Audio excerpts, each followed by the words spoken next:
Hello and welcome live from New Delhi. You're watching DD India News Hour, India's voice to the world. I'm Gautam Roy, and coming up in the next hour, 96 constituencies across 10 states and union territories are all set to poll on Monday in the fourth phase of the great Indian democratic elections. Families keep fleeing Rafah after Israel issues fresh evacuation orders while pushing into Jabalia in northern Gaza. British Foreign Secretary David Cameron says banning arms sales to Israel will only help Hamas. At least 7 people killed and 17 injured when a section of a Russian apartment block in Belgorod collapses after being struck by a Ukrainian missile shot down by Russia. The Kremlin terms the attack barbaric.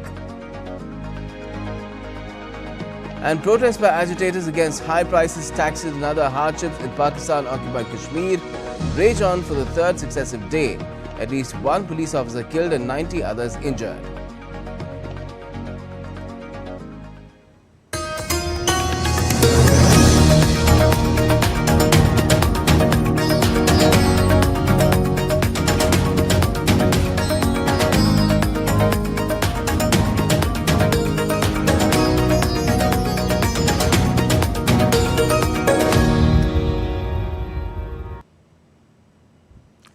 Let me first get you the latest on the world's largest democratic election in India.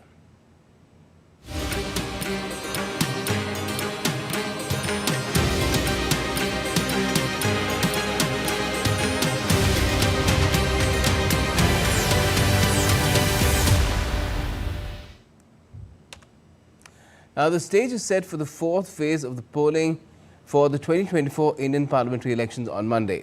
Voting will be held in 96 constituencies spread over 9 states and a union territory. The Election Commission of India has said that a total of 1,717 candidates are in the fray for the fourth phase of the general elections.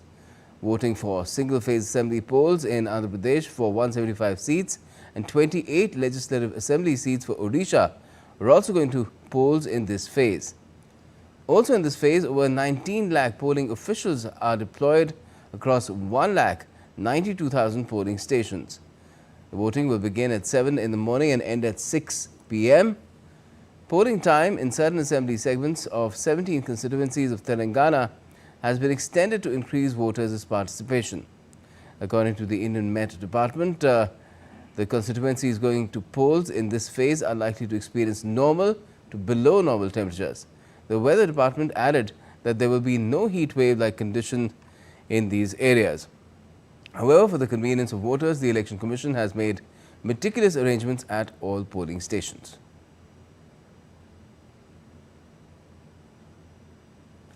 Now, political parties across the country have been ramping up their campaigning for the fifth phase of parliamentary elections in the country as well.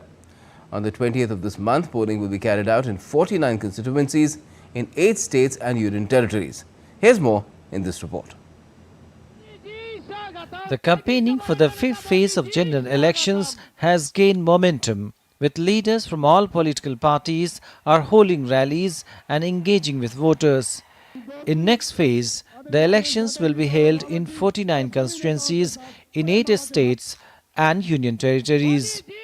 Prime Minister Narendra Modi addressed multiple rallies in eastern state of West Bengal. Prime Minister slammed the opposition and said that the BJP is making consistent efforts to develop infrastructure in West Bengal, but TMC tries to hinder the process. आज Bhajpa make in India पर बल दे रही है, लेकिन TMC break in India का नारा लगा रही है। तुष्टीकरण की जीत में कांग्रेस और टीएमसी जैसी पार्टियां आपकी भावनाओं की भी परवाह नहीं करते। His next stop was Patna, where he held a grand road show.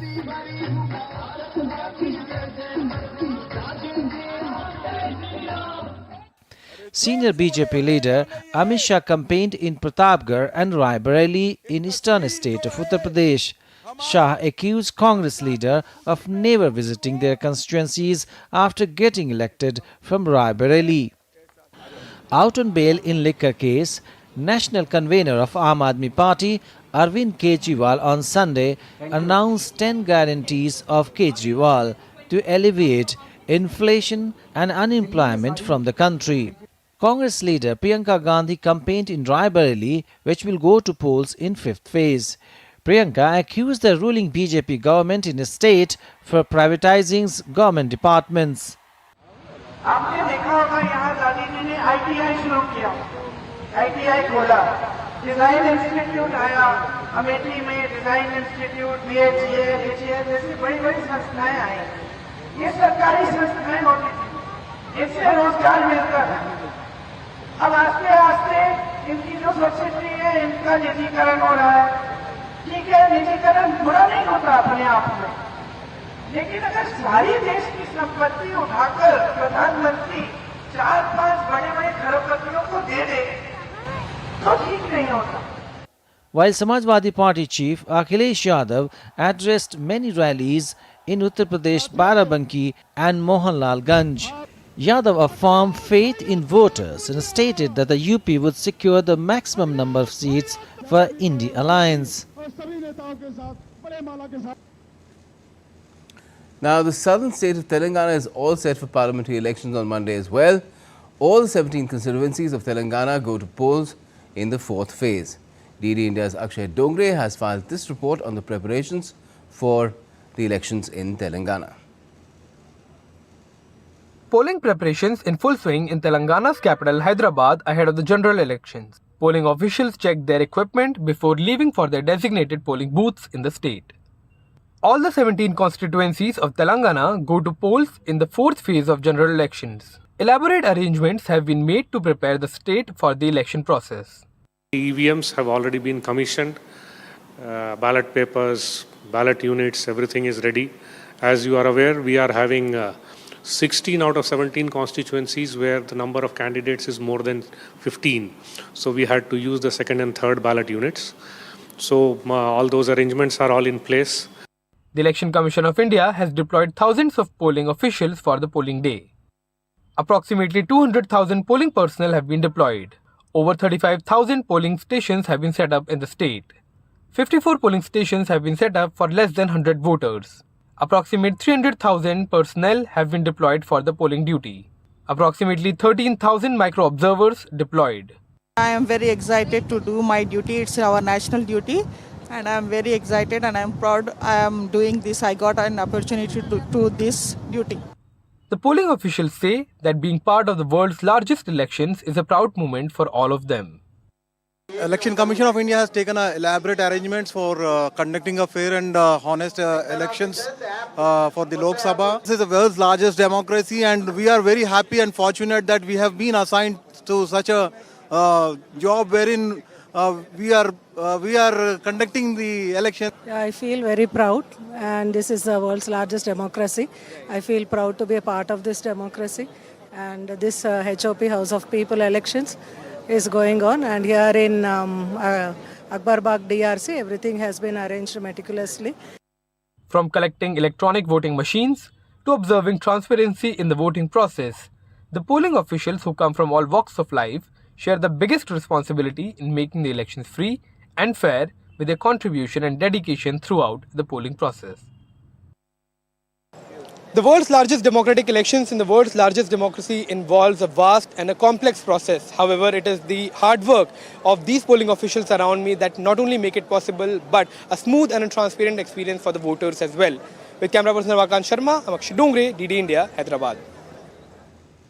Let's now take you across to our colleagues who've fanned out across the nation to cover the fourth phase of polling tomorrow. We're joined by Amit Mukherjee from Ujjain in the state of Madhya Pradesh. Dibyendu Models joining us from Krishnanagar in West Bengal, and Akshay Dongre is joining us from Hyderabad in Telangana. Good evening to you all. Amit, let's start with you since you're right in the middle of the nation in Madhya Pradesh.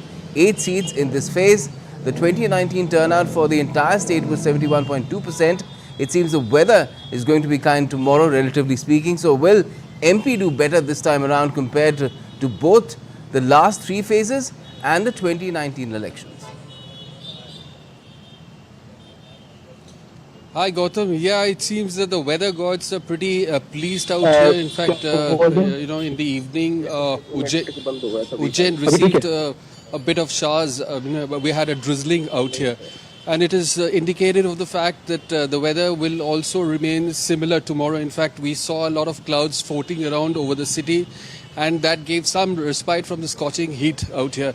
In fact, if I tell you about Madhya Pradesh, it's the state through which the Tropic of Cancer passes, and which is why it is extremely hot during the summer months. Now, talking about the poll preparations, in fact, Election Commission of India, keeping this in mind, it was high on their minds, in fact, when they were planning out, the arrangements, which is why they have leased or, reached out to permanent buildings where they have set up these polling stations out here, because the shelters, the temporary shelters which they put up, they are not adequate to kind of fight this kind of heat which we see in this region. So definitely that had also played. I mean, the temperatures have also played. They had reflected on the first two phases of polling, where Madhya Pradesh saw about 65% polling. Now, again, Election Commission, considering the fact that polling percentage was not actually touching 70, which is usually the case in Madhya Pradesh, they had taken up a few initiatives of kind of engaging the voters. They had started lucky draw schemes on the spot at the polling stations, which actually, coaxed a lot of voters to visit the polling stations to do their duty. And similar things, and because of the initiatives taken, we saw a considerable jump to about 71% in the third phase. Similarly, those schemes have been extended for the fourth phase as well, and we are expecting that those schemes, and definitely, of course, the weather has also kind of become a bit pleasing out here, and it is not that hot, which we have been witnessing for the last 3-4 days. So I think the Election Commission is expecting and hoping that they would see a voter turnout which would be more than 70%, which has been the trend out here in this particular, region. The 8 constituencies which are going to poll tomorrow. Okay, Gautam, let's hope that happens. Now, the turnout figures for West Bengal have been in the 80s in both 2014 and 19 general elections, but the last 3 phases have been disappointing. Could the fourth phase be any different? Well, Gautam, West Bengal, as you rightly said, polls very high, records very high number of polling every election season. But Gautam, now what begins is the polling in the South Bengal region of the West Bengal. So, of course, if you look at the data, Gautam, this particular region, which is the South Bengal region, polls in very high numbers. So, I believe, in fact, the Election Commission officials also believe that the polling number for West Bengal will touch the 80% figure after the overall polling is completed. But having said this, yes, the Election Commission is also making all efforts to ensure that the polling numbers keep increasing in a state like West Bengal, where the state over the last many decades have been recording voting percentage of between 75 to 85%. Even in the last both 2019 and 2014 Lok Sabha election, the voting percentage in West Bengal was over 80%. And the officials here are hoping that even this time around, the polling percentage would be around that. So, of course, these crucial seats are going to poll, so people are enthusiastic to go and cast their vote. I've been staying at a hotel in Krishnanagar where, the hotel staffs have all gone back home because they want to cast their vote. So, that's how the enthusiasm in Bengal is about voting. It's a very politically active state and politically aware state where the people are very much keen in taking part in the celebration of democracy. So, yes, all hopes are high that even this time around, the polling percentage in Bengal would be above the 80% mark. Back to you, Gautam. All right. Now, Akshay, Telangana has been a 60 state in terms of turnout since inception. Can we expect it to do better tomorrow, considering there is a lot more room to bump up the numbers here?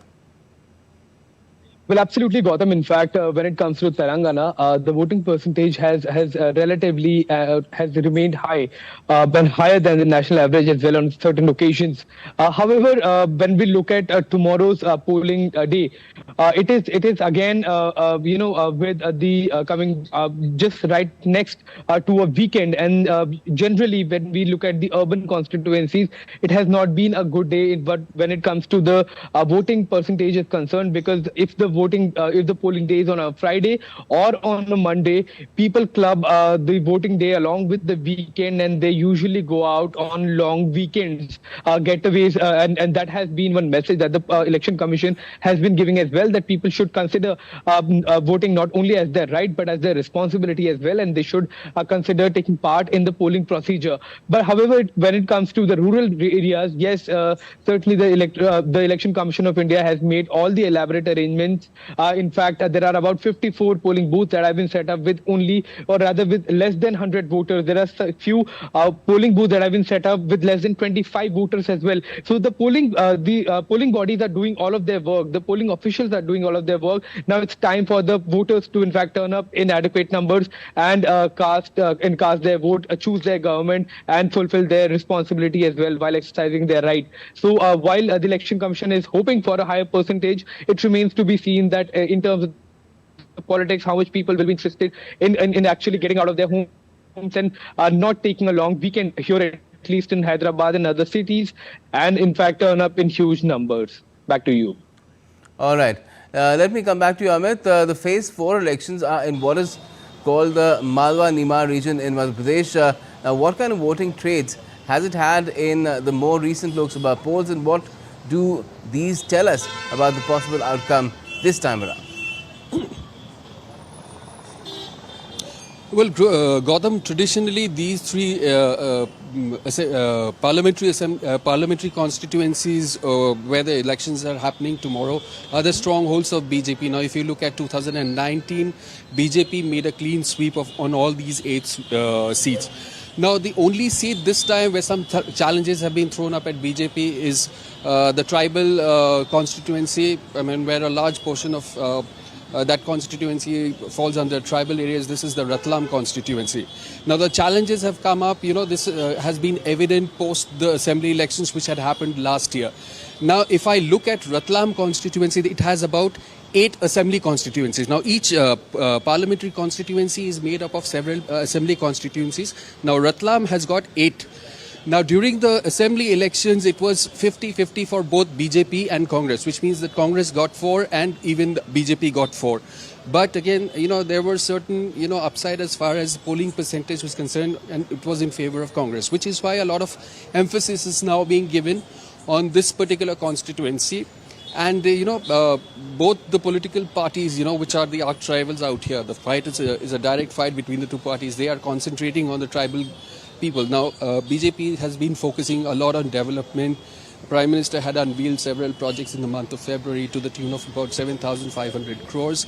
And also Congress is reaching out to the tribals by, reiterating what they have mentioned in the poll manifesto, which also includes doles, cash doles for women.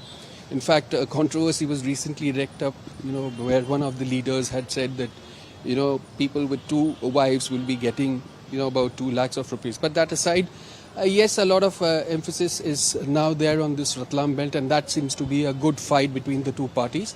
The other 7 constituencies, BJP have been very, very strong in these areas. And even this time, if you look at Indore, it got a walkover virtually because, BJP doesn't really have a significant opponent out there because the Congress guy, he had withdrawn at the last moment. In fact, he had also joined BJP. Okay. So, that leaves with 6 other constituencies where again BJP has been traditionally very, very strong. Got it. Gautam? Got it.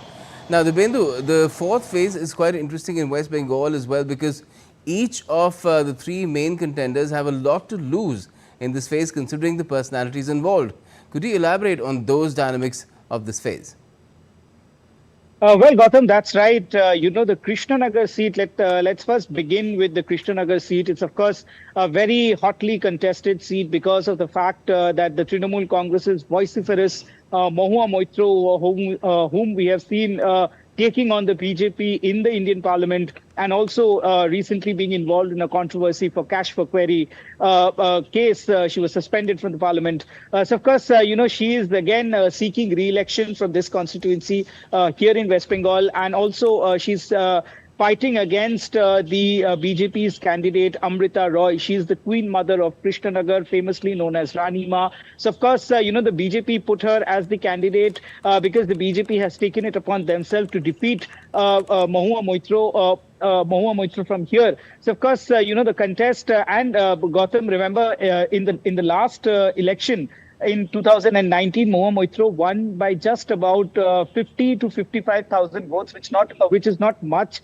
in an election like that of a Lok Sabha, where the electorate is more than 12 lakh. So, of course, that is a tough contest here. If we up north, it's the Baharampur constituency, where the Congress's bastion was considered to be a Congress's bastion. Adhir Ranjan Chaudhary is wanting to defend his seat, while the Trinamool Congress has fielded Yusuf Pathan from the Baharampur constituency to take on Adhir Ranjan Chaudhary.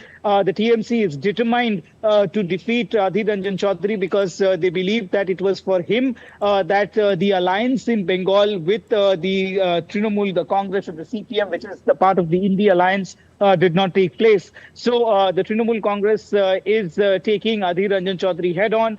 The other important seat is, of course, the seat of Asansol, where the Trinamool Congress's Shatrughan Sinha will be fighting it out against the BJP's SS Ahluwalia. Ahluwalia had been a former union minister.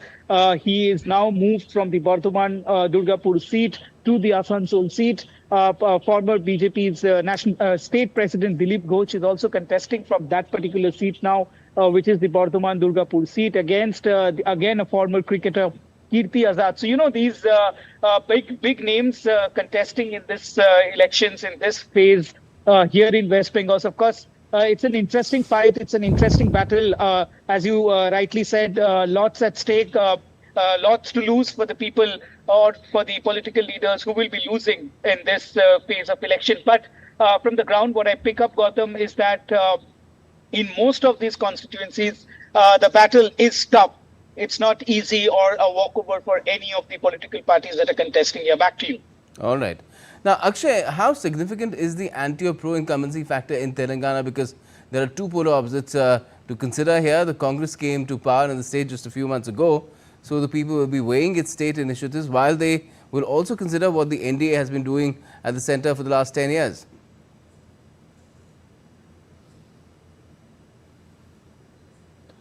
Well, Gautam, if you look at the state politics of Telangana, then ever since Telangana was carved out of Andhra Pradesh, there was a very strong sense of regional identity in the state. However, that has been fading in the past few years, and that is what has resulted into the Congress party winning a majority in the state in the last legislative elections, where the Congress got about 64 out of 119 seats, where the BRS, which was earlier known as the Telangana Rashtra Samiti, the TRS, only got about 39 seats.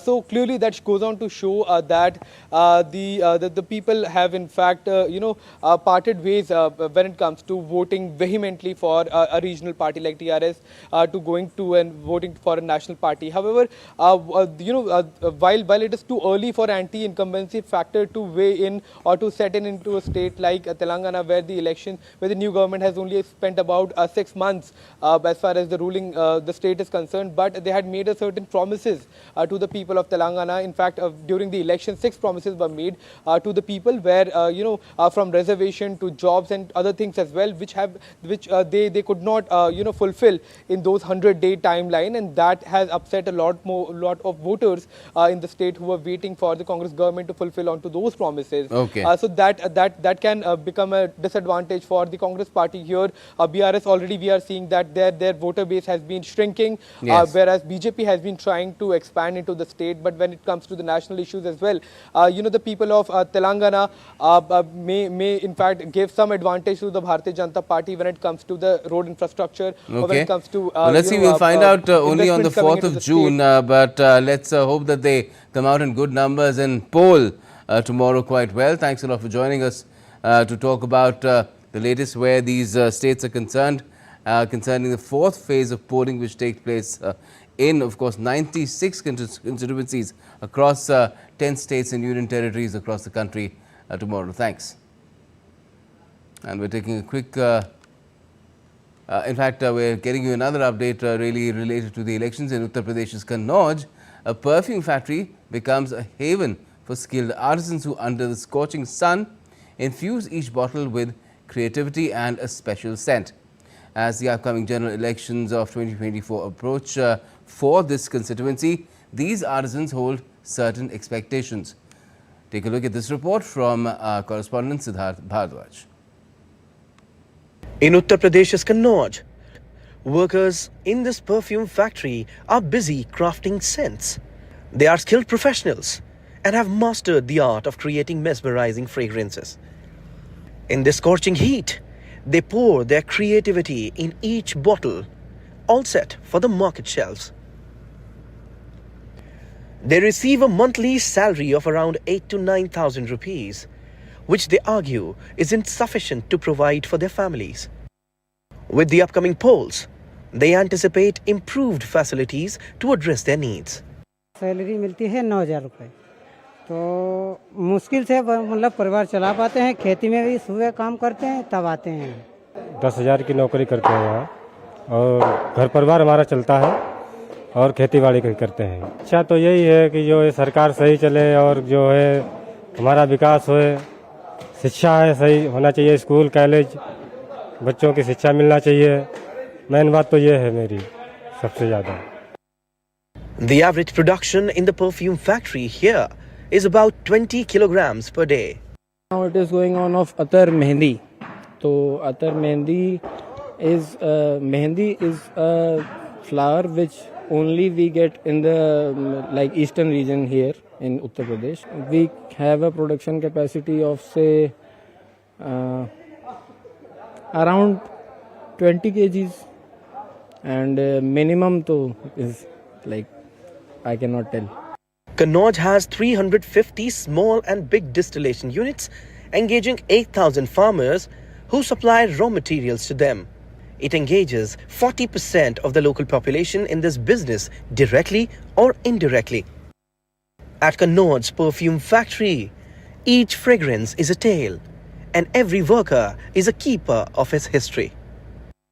These workers work really hard to make these fragrances, and they hope that these upcoming elections will bring some fragrance to their lives as well. With camera person Saurabh Shukla, this is Siddharth Bharadwaj reporting for DD India in Kannauj. And it's time now to get you some updates from around the world as well. Lithuanians voted in a presidential election on Sunday, expecting to hand a new term to incumbent Gitanas Nausėda. Nausėda is a staunch supporter of Ukraine in its two-year war with Russia, following a campaign focusing on security concerns in the Baltic states. A massive fire that broke out on Saturday night in a shopping center in Poland's Warsaw has completely destroyed the place. The Mariwilska shopping center was among the biggest of its kind in Warsaw, with almost 1,400 commercial units. Around 200 firefighters they took part in extinguishing this fire. Hundreds of protesters gathered in the Tunisian capital on Sunday to demand the release of imprisoned journalists, opposition figures, and for setting the date for the presidential elections. The protests have come amid an economic and political crisis and a wave of arrests targeting journalists, lawyers, activists, as well as opponents. Duke of Sussex Prince Harry and his wife Meghan Markle visited a community basketball court in Lagos, Nigeria. Harry said that sports can bring people together and the power of sports can change lives of people as well. And still to come on DD India News Hour. At least one police officer killed and 90 others injured in clashes between protesters and the police in Pakistan-occupied Kashmir. India's space agency ISRO successfully tests a new liquid rocket engine made using additive manufacturing technology. And there was girl power on display at the National Cadet Corps training camp in India's capital, Delhi.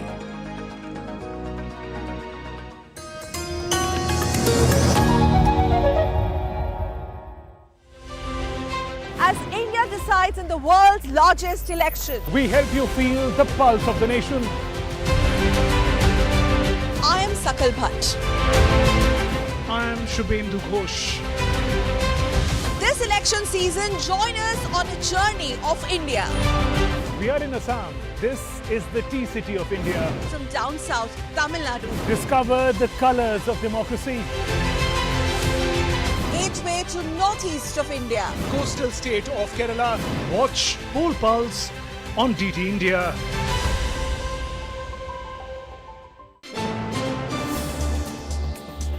Voice of a rising aspirational world. Stories of challenges, struggles and accomplishment. A world battling conflict, hunger and poverty. Embracing growth, development, science and technology. A voice of progress, a voice of unity. Watch Voice of the Global South with me, Akshay Dongre, only on DD India. Hype versus facts. In-depth news and analysis with experts who will help you decide why this election matters. DD India is the main election headquarters with numbers most accurate, data most reliable, and viewership across the platforms.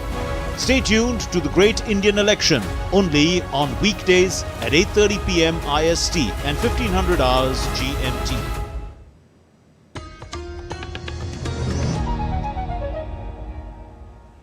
Welcome back. You're watching DD India News Hour. I'm Gautam Roy, and before we go any further, another look at our top stories.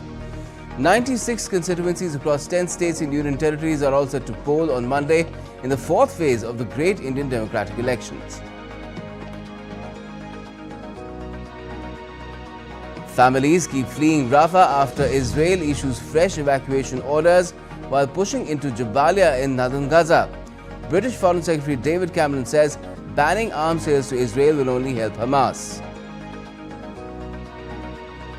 And at least 7 people killed and 17 injured when a section of a Russian apartment block in Belgorod collapses after being struck by a Ukrainian missile shot down by Russia. The Kremlin terms the attack barbaric.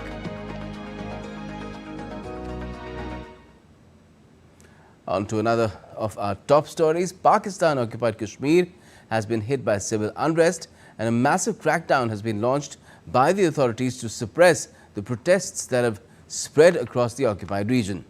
At least 1 police officer has been killed and 90 others wounded after violent clashes erupted in the region. The protests that started against inflation, high taxation and electricity shortage have turned into a movement for rights and freedom across Pakistan-occupied Kashmir. The Joint Awami Action Committee, which is traders at the forefront in most parts of Muzaffarabad, has been seeking the provision of electricity, subsidized wheat flour and an end to the privileges of the elite class. Let's talk about this. We have with us Alok Bansal, Director, India Foundation, which is a think tank in the national capital in Delhi. Good evening to you, Alok Bansal. What do you make of the situation in Pakistan, an economy already in doldrums, politics still trying to find some sort of stability, and now this? See, the protests in Pakistan-occupied Kashmir actually is a manifestation of the growing frustration of the population with the current dispensation, both in so-called AJK in Muzaffarabad as well as the Pakistani regime in Islamabad. The irony of the fact is that a huge amount of electricity that Pakistan draws is generated from reservoirs which are in Pakistan-occupied Jammu and Kashmir. But the cost of electricity in this particular part is extremely high, and consequently people have been protesting against high cost of fuel, electricity and wheat. And they have been protesting, and the government there did not want them to come, and as a result we have seen there has been violence. And it is all over the entire territory of Pakistan-occupied Kashmir. Most towns are without internet, without mobile services, basically to curtail the demonstration from spreading further. Already 100 policemen have been injured, and one ASI has died because of firing. We need to understand that the people in this part of the occupied territories have never been happy with Pakistani control. And Pakistan has been virtually subjugating them, not allowing them.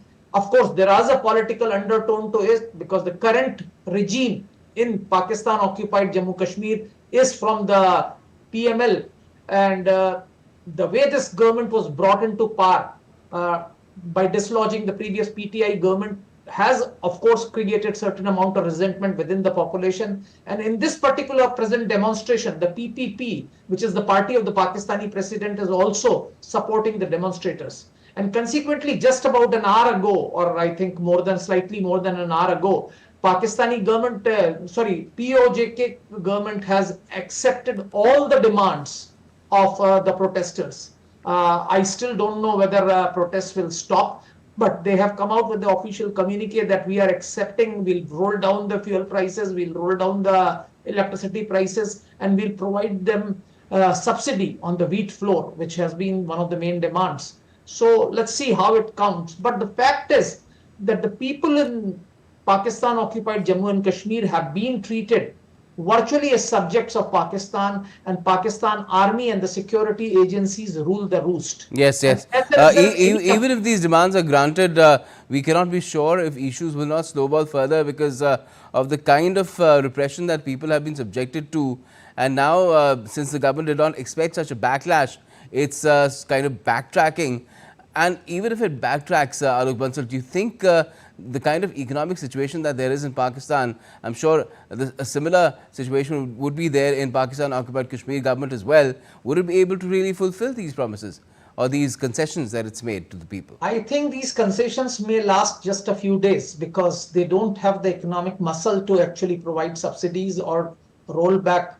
Of course, some of the issues were very, very genuine, and was ironical that electricity that is produced in reservoirs in Pakistan occupied Jammu and Kashmir was being provided at a cheaper price to residents in Punjab and Khyber Pakhtunkhwa, but was at a was priced more in Pakistan occupied Jammu and Kashmir, which was actually ironical. And this was the level of exploitation which was clearly evident.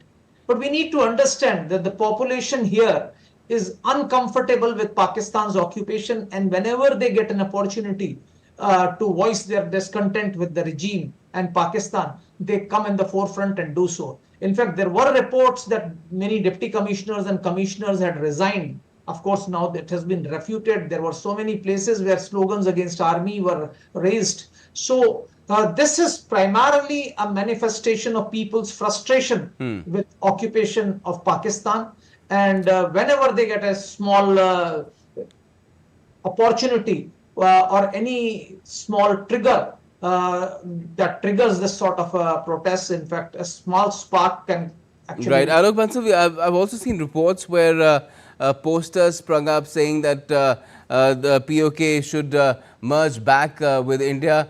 It's poll season in India. We've seen Indian leaders also expressing such sentiments. We've seen our Home Minister say that if the Modi government returns to power, Pakistan occupied Kashmir will once again belong to India. We've seen our External Affairs Minister also weighing in on this issue. So how should India be seeing the current developments in this region of Pakistan?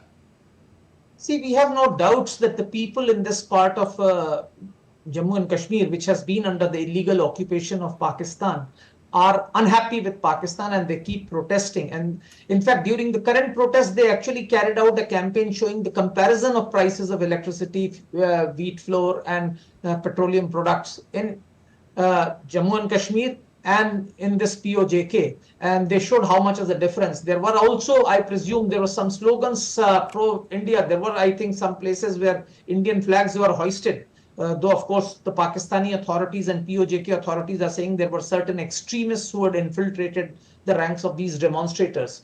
But as I said, the people's discontentment is rising, and I have no doubt that constitutionally and legally this is an inalienable part of India, which even the United Nations agreed, because if you go through the UN resolution, Pakistan and its supported militants were supposed to vacate this area completely. Unfortunately, Pakistan has not complied with this UN resolution. And I think since now it has become infructuous, I think a time has come for India. We will probably wait for an opportune moment when the discontentment further rises. I have a feeling that Pakistani state itself might start crumbling in a few years from now, and that will provide us with the right opportunity to re-amalgamate this territory with the Jammu and Kashmir as well as the Union Territory of Ladakh, because you have a huge territory of Gilgit-Baltistan, which is now constitutionally a part of Union Territory of Ladakh, as well as this area, which is POJK, which is part of Jammu and Kashmir. So I think we will have an opportunity and we should see some developments towards this right. And I think the growing discontentment of the people, coupled with the falling economic condition in Pakistan and POJK, will provide us the right opportunity to move into this direction. Well, let's see what happens, because right now the IMF team is also there in Pakistan since Friday and saying that they're not in a position to return what they borrowed so far, and Pakistan is already seeking another handout from them. So that doesn't look good at all. Thanks a lot for joining us for the moment, Alok Bansal. Now, as tensions escalate in the Gaza Strip, families in Rafah continue to flee following fresh evacuation orders from Israel as its forces push into Jabalia in northern Gaza. Amidst these developments, British Foreign Secretary David Cameron has contended that banning arms sales to Israel would only serve to bolster Hamas. The situation underscores the complex interplay between military operations, civilian displacement and international diplomacy. As voices from around the world weigh in on the crisis, the urgency for a resolution grows, with implications reaching far beyond the region's borders. Dheeraj Das has this report. Israel sent tanks into eastern Jabalia in the northern Gaza Strip early on Sunday to continue its operations against Hamas. Israeli military also released a video on Sunday showing what it said was strikes on Hamas targets. Britain's Foreign Secretary David Cameron said he did not support an operation in Rafah in the absence of a plan to protect civilians. However, David Cameron added that stopping British arms sales to Israel would strengthen Hamas.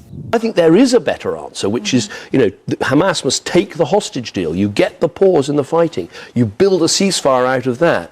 But I think actually just to simply announce today we're going to change our whole approach to arms exports rather than go through our careful process, it would strengthen Hamas, it would make a hostage deal less likely. I don't think it would be the right approach. US President Joe Biden's National Security Advisor Jake Sullivan defended the president's decision to pause a shipment of powerful bombs to Israel. Israel would also be able to kill some Hamas folks. Many Hamas folks would melt away because they're terrorists. They're not really organized fighters in the way that we think about a typical military. In that context, he doesn't want to see American weapons used in that kind of operation. That's not to say that he is going to abandon Israel or cut them off from weapons. Meanwhile, Palestinians set up tents in Dar e-Bala following Israel's order to evacuate.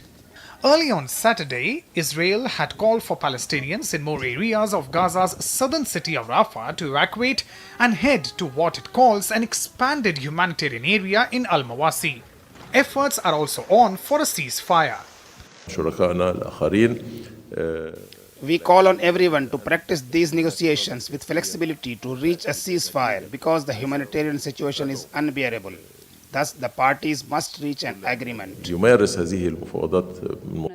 Slovenian Foreign Minister too called for a ceasefire.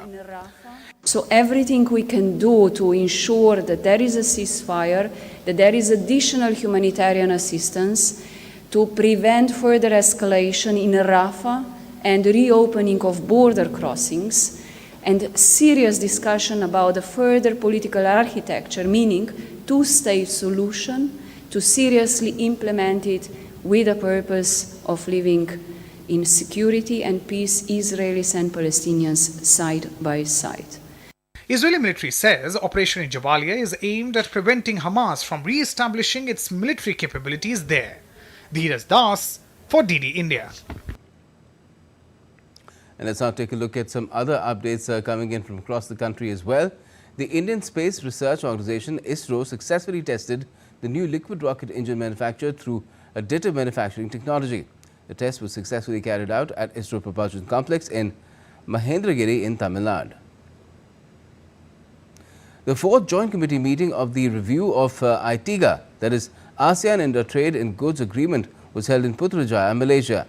The meeting was co-chaired by Rajesh Agarwal, Additional Secretary of India's Department of Commerce, and Mastura Ahmad Mustafa, Deputy Secretary of Trade and Industry, the Ministry of Malaysia. The delegates from India and all the 10 ASEAN countries participated in these discussions. The annual training camp for girls organized by the National Cadet Corps, or NCC, is being held in New Delhi.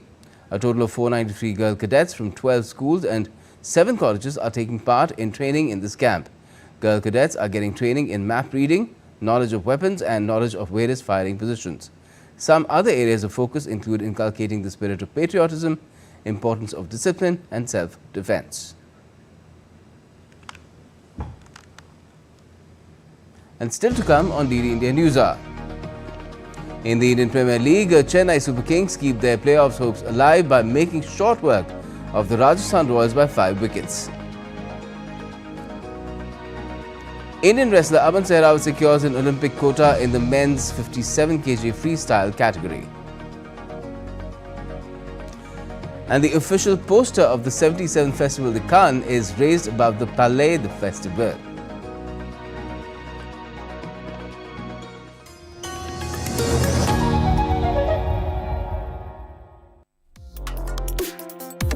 Complex issues, hidden agendas, twists and turns, strategic games.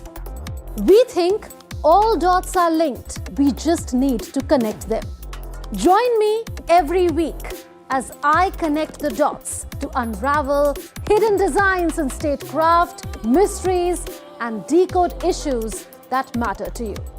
Watch Connecting the Dots with me at these times on DD India.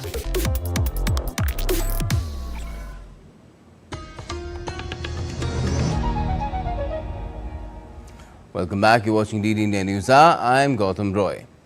Now, amidst the chaos and devastation gripping the region of Belgorod, a harrowing tragedy unfolded as a Russian apartment block crumbled under the impact of a Soviet-era missile, claimed the lives of at least 7 individuals and left 17 others injured. Russia swiftly condemned the incident as a terrorist attack on residential areas, escalating tensions in an already volatile region. Meanwhile, across the border in Ukraine, the relentless march of Russian troops has been going on, especially towards Kharkiv. In one of the deadliest attacks to date on the region of Belgorod, at least 7 people were killed and 17 were injured when a whole section of a Russian apartment block collapsed after it was struck by a Soviet-era missile launched by Ukraine and shot down by Russia. Russia's defense ministry called it a terrorist attack on residential areas. Following the attack, the governor of Belgorod visited the apartment block. While in Ukraine, Russian troops seized another 4 villages in the Kharkiv region in Ukraine. Russia launched a new assault from its territory into the northern Ukrainian region of Kharkiv on Friday, threatening to open a new front in the 27-month-long conflict. Kiev said it was repulsing the attacks and battling for control of the settlements. Our defensive operations continue in the Kharkiv region, in the areas of the villages of Strilecha, Krasne, Morokovets, Olinikove, Lukyantsy, Hayshesh, Pletendivka. These are border villages. Our troops have been conducting counterattacks there. As the battle raged in the north and east of the Kharkiv region, the city itself enjoyed a rare moment of calm on Sunday, with residents remained defiant despite fierce fighting raging in the region. We go for a walk every evening. It is not that we are so courageous. There are moments when there are air raids and we do not quite know where to seek shelter. The basements are not great, but we go out all the time. As soon as air raids are over, we head out. Ukraine's military chief has said that his country's forces were facing a difficult situation in fighting in the Kharkiv region, but that they were doing all they could do to hold the line. Bureau Report, DD India. Dubai witnessed a unique exhibition titled Swadesh, showcasing the diverse, vibrant folk and tribal art traditions of India. Organized under the banner of Vidisha's Creations, the Swadesh exhibition gave special focus to lesser-known art forms such as Manjula's art and Gond art, which are often overshadowed by the more famous Mithila paintings. The exhibits featured a diverse array of folk and tribal artworks, allowing visitors to learn traditional techniques directly from master artisans and sales of the art.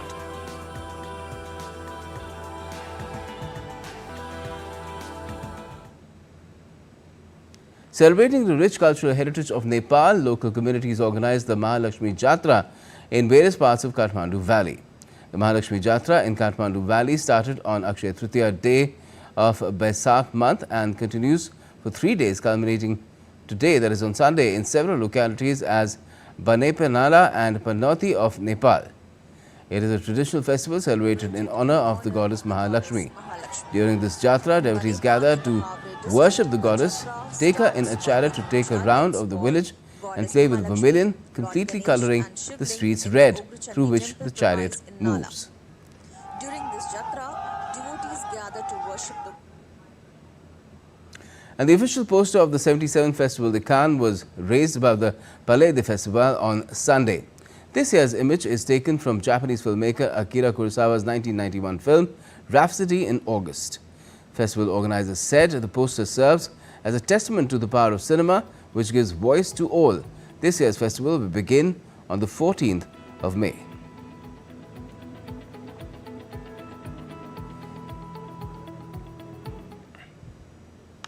And in the Indian Premier League, Chennai Super Kings made short work of Rajasthan Royals in Chennai on Sunday. They cruised to a victory by 5 wickets and 10 balls remaining. Chasing below par target of 142 runs, the Yellow Army got off to a solid start by adding 32 runs for the opening wicket in less than 4 overs. Though there were minor hiccups when they lost 2 wickets in quick succession in the middle overs. But skipper Rituraj Gaikwad took them over the line. Gaikwad remained unbeaten.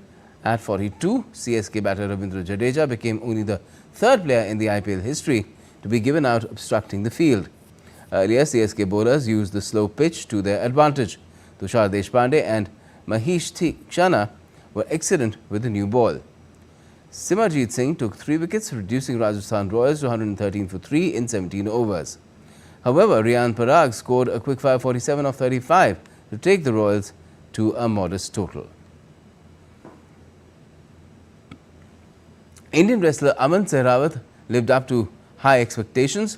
The Asian champion secured an Olympic quota in the men's 57 kg freestyle category at the World Wrestling Olympic qualifiers in Istanbul in Turkey. Sehrawat defeated Han of the Democratic People's Republic of Korea 12-2 in a semi-final for India's 6th quota in wrestling. But Deepak Punia was eliminated from the qualification race following his crushing defeat in the first round. This was India's first Paris quota in men's freestyle wrestling. All of the previous 5 quotas were obtained by the Indian women wrestlers. The Istanbul meet is the final opportunity for wrestlers to obtain a quota for the upcoming Summer Games. 3 Paris Olympic quotas are on offer in each weight class. That's all for this edition of DD India News Hour, but do let us know your thoughts on the news of the day. For those on the go, you can get all the latest news and updates from India and across the world on the DD India mobile app. The app is available on both Android and iOS platforms. You can scan the QR code on the screen to download the app now. And we'll be back with more news and updates as the break here on DD India. I'm Gautam Roy, and from all of us here in Delhi, thanks for watching DD India News Hour.